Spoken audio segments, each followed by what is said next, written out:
Nadreen, यह आज की बड़ी खबर है कि रसोई गैस एक बार फिर महंगी हो गई है और घर की रसोई गैस की कीमत में एकदम 25 रुपये की बढ़ोतरी हुई है। गैस सिलेंडर एलपीजी आज 25 रुपये महंगा हो गया है। अगर पिछले 2 महीनों में हम हिसाब लगाएं तो गुज़िश्ता 2 महीनों में ही 100 रुपये से ज़्यादा गैस सिलेंडर पर बढ़ गए हैं। तो आम आदमी की जेब फिर ढीली हो गई है और आज से जो भी कोई गैस लेगा, गैस सिलेंडर लेगा, एलपीजी ख़रीदेगा, 25 रुपये महंगा हो गया है।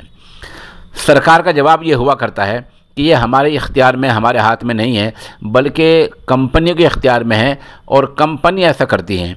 कोई इनसे पूछे कि कंपनियों को ये इख्तियार दे किसने रखा है? जाहिर सी बात है, ये इख्तियार सरकार ने दे रखा है।